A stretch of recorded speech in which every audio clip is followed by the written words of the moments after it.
এই দেশ শাহজালালের দেশ, এই দেশ শাহপরানের দেশ, এই দেশ 360 আউলিয়ার দেশ, এই দেশ 12 আউলিয়ার দেশ। অতএব এই বাংলার জমিনে কোন রাষ্ট্রিক কর্তাদের ধারায়া ইসলাম কোরআনের বিরুদ্ধে কথা বলবে, বাংলার 95% মুসলমান জাতিরা মেনে নিতে পারে না, পারে না, পারে না। তোরা বলে ঠিক না?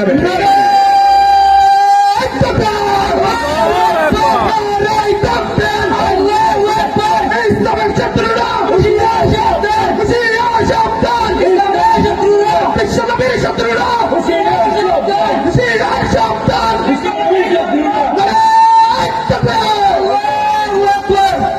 এই জন্যই ভাইয়েরা শুরু লক্ষ্য করে দেখেন, আর আমাদেরকে করে বসে থাকলে হবে না, কারণ ইসলামের পদাকরণ শুরু হয়ে গেছে। কথা বলেন ঠিক না? ঠিক। আগেকার যুগে এমনই ছিল, যুবকরা গান বাজনা মেলা জোয়া আড্ডা হারার মধ্যে 24 ঘন্টা ওরা মত্ত থাকতো। কথা বলেন ঠিক না? ঠিক। আর বর্তমান যুগের যুবকেরা তফসিরুল কোরআন মাহফিল তারা ওদের অন্তর ভরে না। কথা বলেন ঠিক না? ঠিক। কারণ কোরআন আমাদের জান, কোরআন আমাদের প্রাণ, কোরআন নিয়ে আমরা দুনিয়াতে আছি, কোরআন নিয়ে বেঁচে থাকবো। যদি বেঁচে হয় আল্লাহর কালাম নিয়ে আমরা শাহাদাতের তাল লাগিয়ে রাত প্রদর্শনে তাদের অর্থ দেব, আল্লাহর কোরআন ছাড়বো না। তোরা বলেন ঠিক না? ঠিক। কোরআনের সাথে আমরা আছি তো ইনশাআল্লাহ। কথা বলেন আপনারা আছেন ইনশাআল্লাহ? কারণ কোরআন আমাদের প্রাণ, সব ছাড়তে পারি, কোরআন ছাড়া যাবে?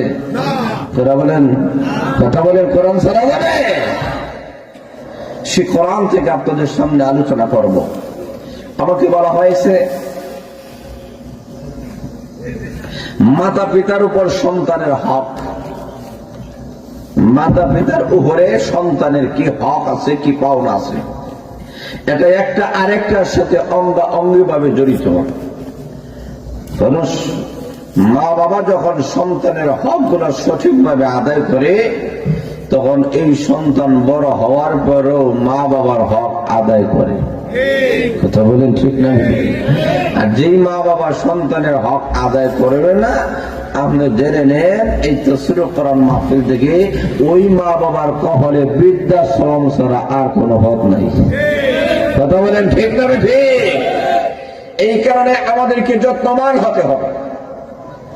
আমাদের সন্তানের হক, সন্তানের প্রাপ্য, সন্তানের যে অধিকার আছে, সেই অধিকার যদি মা বাবা সঠিকভাবে আদায় করে, তখন দেখবেন এই সন্তানগুলো বড় হওয়ার পরে সুনাগরিক তৈরি হবে, আল্লাহ বলা হবে। সেখানে নিজের শরীর মতো আল্লাহর বলি, সেখানে বিশ্বনাথের মতো যুগশ্রেষ্ঠ আল্লাহর বলিরা তৈরি হতে পারত। তোরা বলে ঠিক না? ঠিক। আর সন্তানের হক যদি মা বাবার আদায় না করে, মা বাবা যদি সঠিকভাবে পালন না করে, এই সন্তান বড় হওয়ার পরে মা বাবাকে কোন জায়গায় দিবে? বৃদ্ধাশ্রম ছাড়া আর বিকল্প কোনো পথ নাই। কথা বলেন ঠিক না? ঠিক। এই কারণে মহান আল্লাহ আমার কোরআনের মধ্যে আল্লাহ আলোচনা করেছেন, মা বাবার হকের কথা আল্লাহ আলোচনা করেছেন। মা বাবার ভাবনা পরে, সন্তানের ভাবনা আগে। কথা বলেন ঠিক না? ঠিক। কারণ দুনিয়াতে মহান আল্লাহ হকের আলোচনা আল্লাহ কোরআনের মধ্যে করেছেন। আল্লাহ বলেন আল্লাহর প্রতি বান্দার হক আছে, বান্দার প্রতি আল্লাহর হক। কথা বলতে হবে, কথা বলতে হবে। আছে কি নেই? কথা বলেন আছে কি নাই? আল্লাহর প্রতি বান্দার হক আছে, বান্দার প্রতি আল্লাহর হক আছে। মা বাবার প্রতি সন্তানের হক আছে, সন্তানের প্রতি মা বাবার হক আছে। স্বামীর প্রতি স্ত্রীর হক আছে, স্ত্রীর প্রতি স্বামীর হক আছে।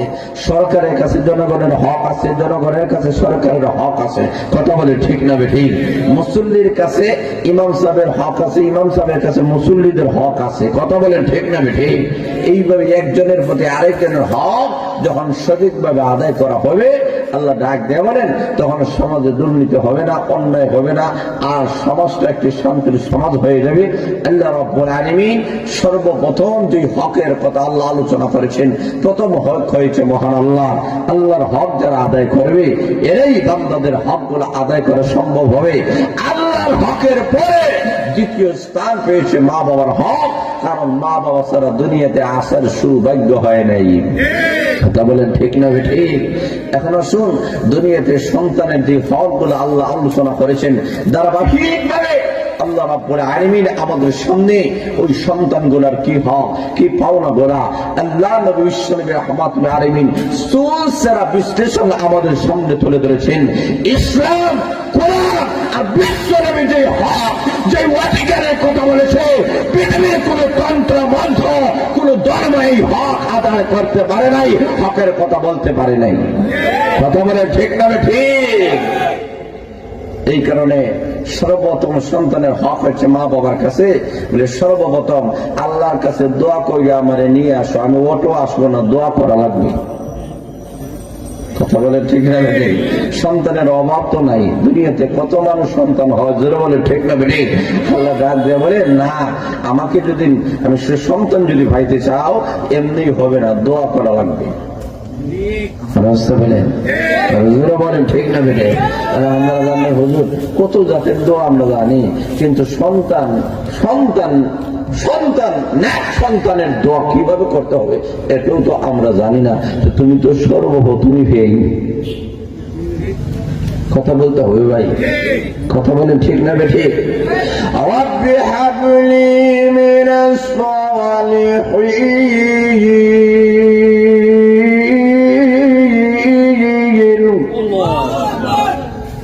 সর্বপ্রথম দোয়া করবেন আল্লাহ আমাকে একটা নেকদার সন্তান দাও।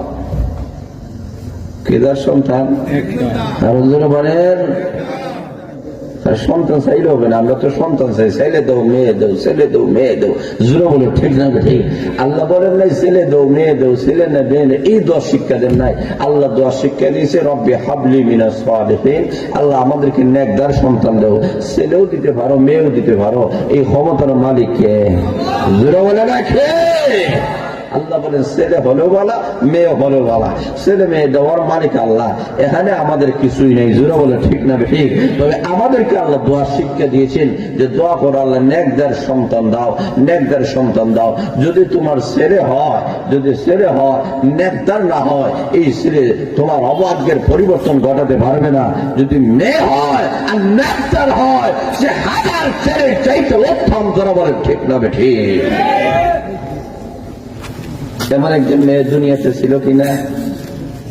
ওনার নাম আরো জোরে বলেন মরিয়ম আলাইহিস সালাতু ওয়াস সালাম, যার নামে কোরআনে একটা সূরা আছে কি নাই? কথা বলেন আছে কি নাই? আল্লাহ রাব্বুল আলামিন ডাক দিয়ে বলেন এমন একটা মেয়ে দিলাম যে মেয়েটা অনেক পুরুষের চেয়ে শ্রেষ্ঠ। সুবহানাল্লাহ নাই? জোরে বলেন সুবহানাল্লাহ।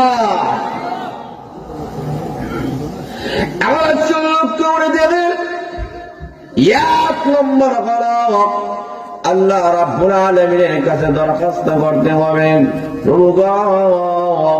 মেহেরবানি করে আল্লাহ একটা নেক সন্তান আমাকে দাও, নেকদার সন্তান আল্লাহ দাও।